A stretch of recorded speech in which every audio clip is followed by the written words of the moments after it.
We're here today to look at what I'm going to call Blue Skies Church 2030.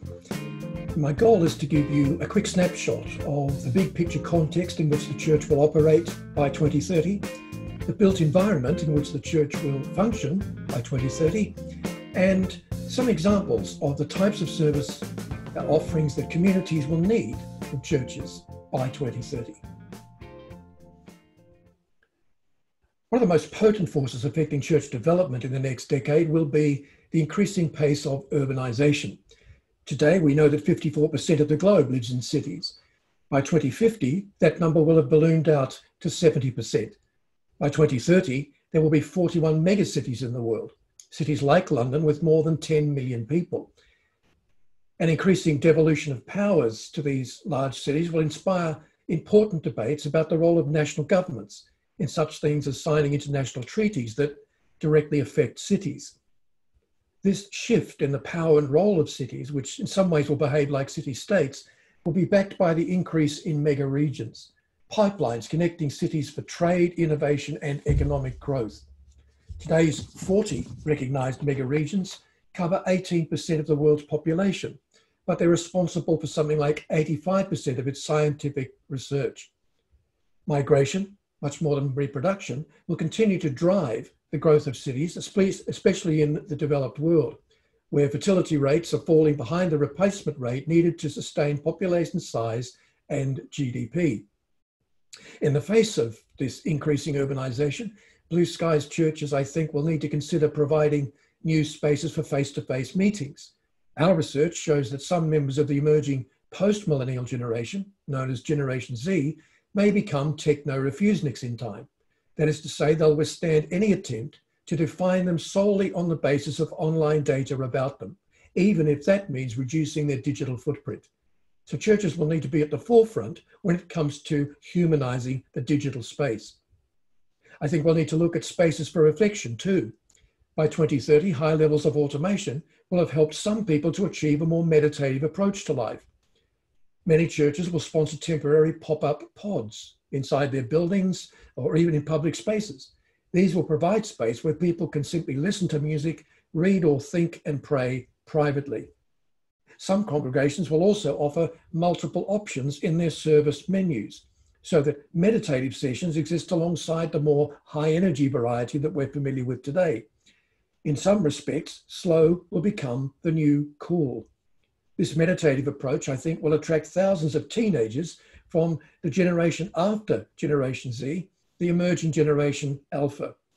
Many of this generation will consider themselves highly spiritual, but less keen on aligning with institutional organisations.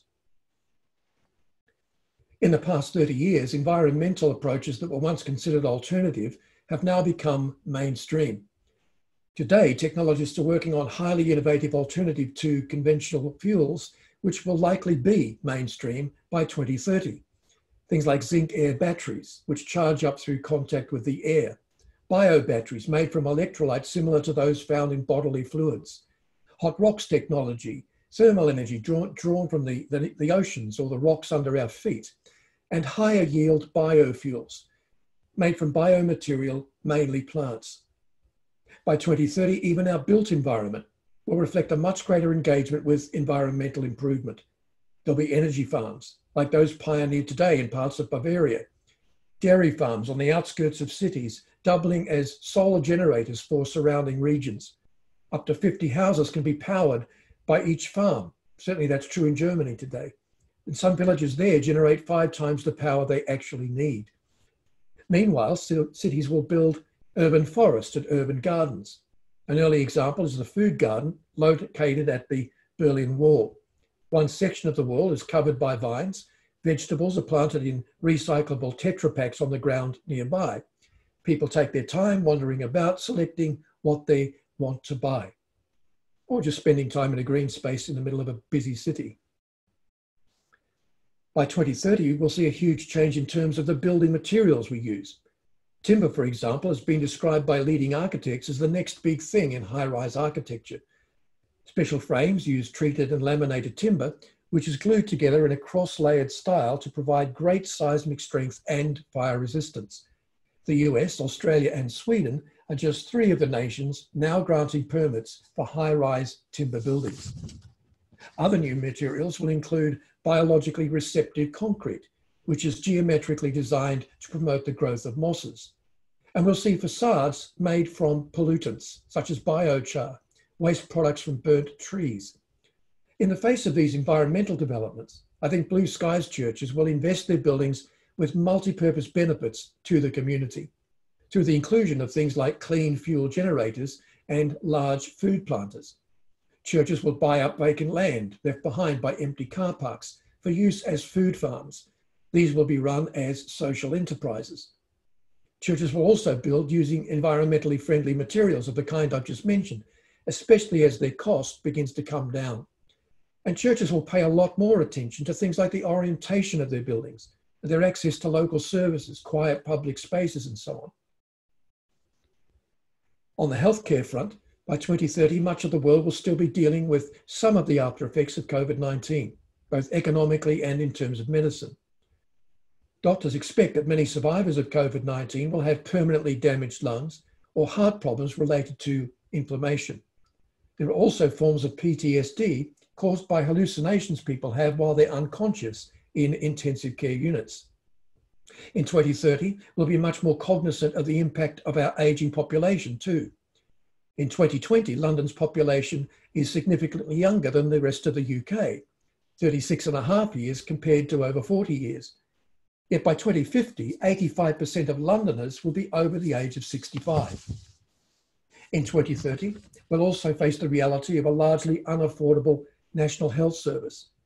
Many Generation Z and Generation Alpha young people will reject the burden of paying for healthcare for ageing populations, especially when those populations enjoyed freedoms and rights like education and housing opportunities that they never knew. In the light of all this, I think Blue Skies churches might need to set up trained empaths, care pastors who are specially skilled and trained in empathic responding. This service will become essential given the rise in automation in society. For example, the growth in digital medicine will leave people needing therapeutic support from outside the medical system. Churches will need to invest in housing for the elderly, perhaps in cooperation with other organisations or churches across the region. And I think Blue Skies churches will be focusing on mental health training too. Research at University College London found recently that repetitive negative thinking over a long period of time is linked to cognitive decline and dementia. Again, the church will play an important role by helping to alleviate that negativity. It's often been said that hope is not a strategy, but I think at least it puts you in the frame of mind to develop a strategy. By 2030, the combined impact of environmental change and automation will present the biggest challenge to jobs. We expect up to 800 million jobs to be automated on a global basis by 2040, including 35% of jobs in the UK. And that's also including jobs in professions like journalism, law, and medicine, which are already affected by automation. Now, new technology always brings new jobs, but the big question this time is whether people can transition quickly enough to take advantage of those jobs, moving not just from one job to another, but from one entire livelihood to another, sometimes many times over in one lifetime. Blue Skies churches might need to consider introducing mentoring networks with access to quality volunteers from different professions.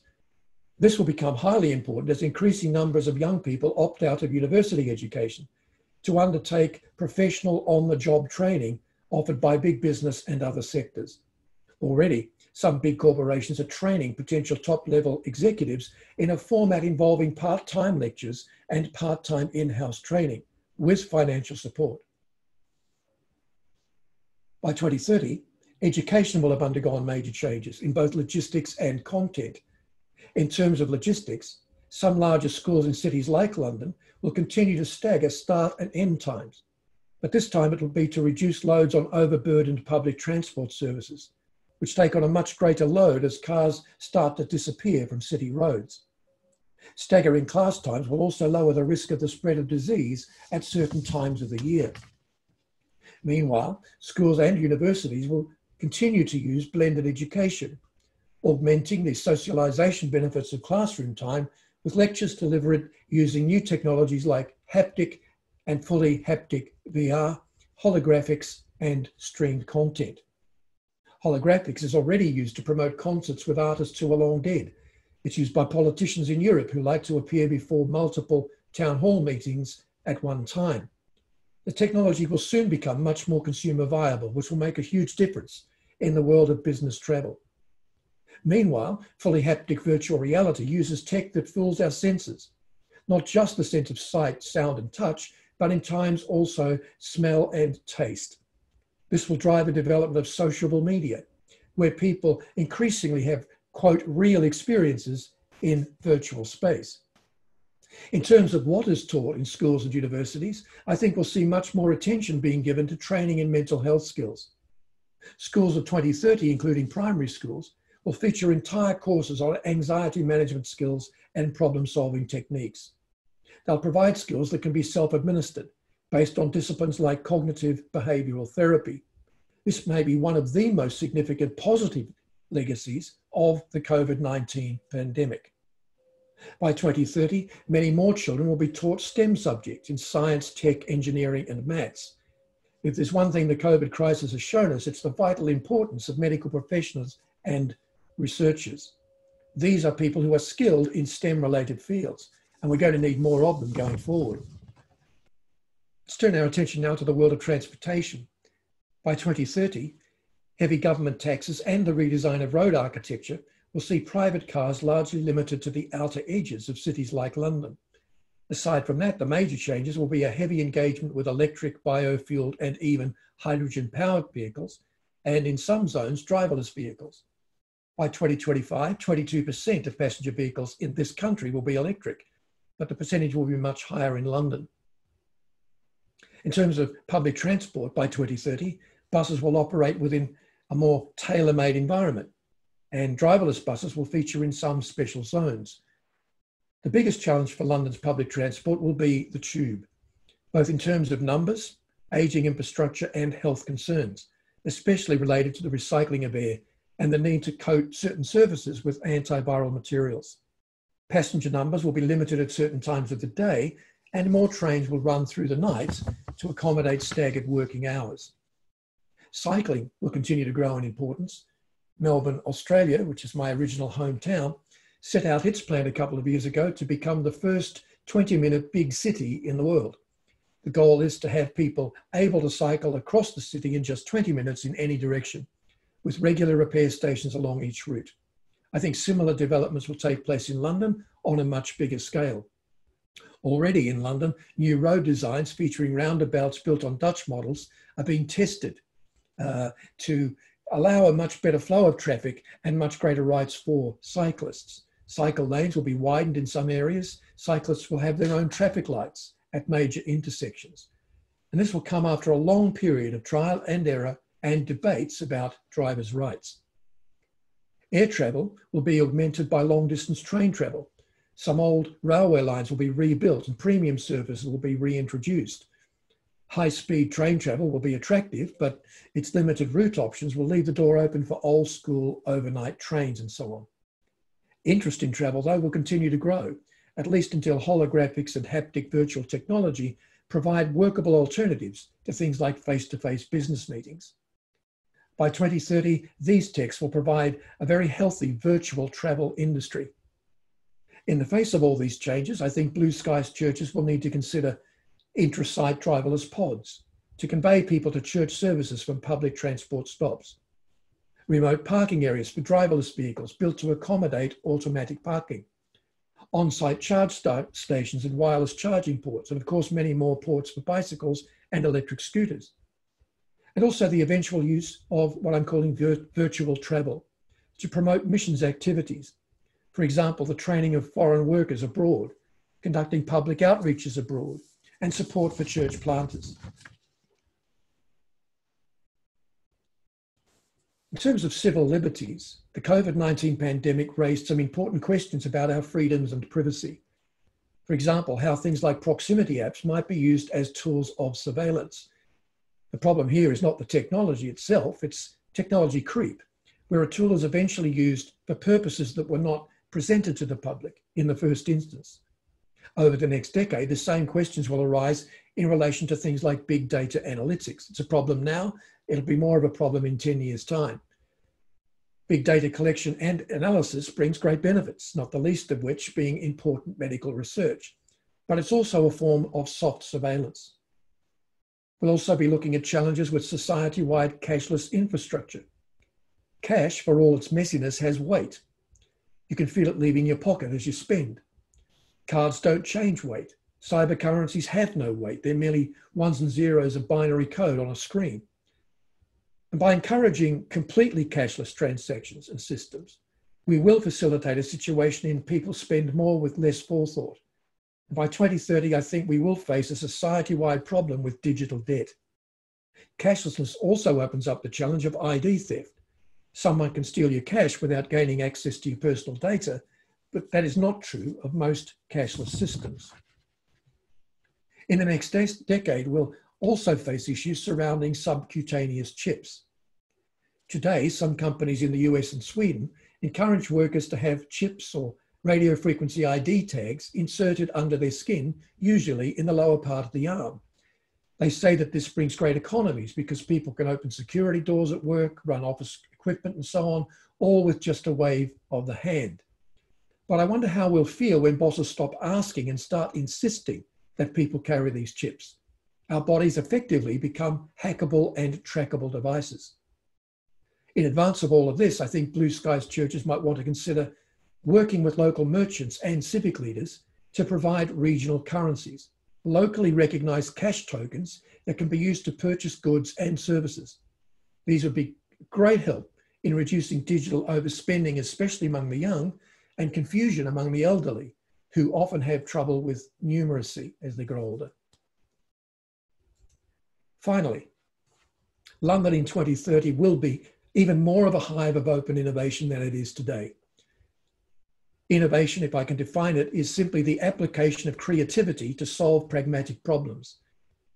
Innovation, I like to say, is creativity with work clothes on. Open innovation recognizes that global problems require convergent or shared solutions. So today we see the walls between companies and entire sectors of industry becoming more porous to allow for the free flow of ideas. In light of that fact, I think Blue Skies churches will want to consider neo-monasteries, where innovation leaders are offered housing and networking opportunities so that gifted Christians can be strategically placed in areas of influence. I think churches will also need to aspire to become micro-innovation hubs. Innovation hubs are regions, cities, or parts of cities in which innovation is celebrated and practically resourced. I believe churches can become mini innovation hubs, either working alone or working with other like-minded organizations, to provide a resource base for innovators, a place where people feel free to think disruptively and take risks. And just before I leave the session, let me remind you that you can stay in touch with me and all the resources we offer at 2030 Plus via social media and our website. On social media, Twitter and Instagram is simply @Mal Fletcher. And LinkedIn, my name, Mal Fletcher, remember it's M-A-L, not M-E-L. And at YouTube, YouTube.com/Mal Fletcher. And our main website is 2030plus.com. Okay, thanks.